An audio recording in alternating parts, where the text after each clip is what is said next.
কোরবানির পশু ক্রয় করিতে।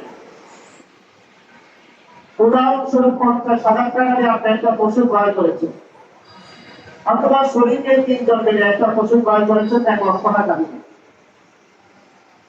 কর্মবলে ভাবলেন যে আমাদের আসলে আরেকটু বড় পশু ক্রয় করা দরকার, অথবা ছাগল ক্রয় করে ফেলেছেন, আপনার মনে কি কষ্ট যে না ছাগলের কি কোরবানি না দিয়ে একটা গরু দিতে পারে আরো। অর্থাৎ পশু পরিবর্তন করার চিন্তা ভাবনা।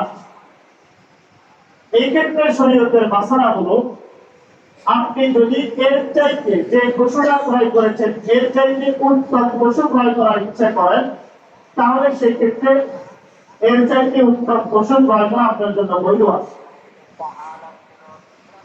কিন্তু আপনি 1 লক্ষ টাকা দিয়ে বা 50,000 টাকা দিয়ে গরু কিনছেন, মনে মনে আসলো যে আমি এই পশুটা দিয়ে গরু বেশি দাম দিয়ে কিনে ফেলছি, এটা দিয়ে কোরবানি করবেন, এটাকে কি করে দিব, আরেকটা দিয়ে কোরবানি করবো, তার মূল্য 40,000 টাকা, তাহলে এমন অবস্থা আপনার কোরবানি হবে না।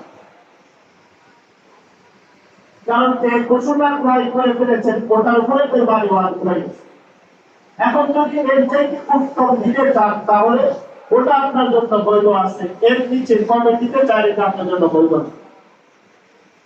এই জন্য আমরা অনেককে দেখা যায় ছাগল ক্রয় করে ফেলে, বা অনেকে বিভিন্ন পশু ক্রয় করার পরে নিয়ে চেস করে নেয় যে আরো একটু ভালো করতে দিব, তাহলে এটা বলবো।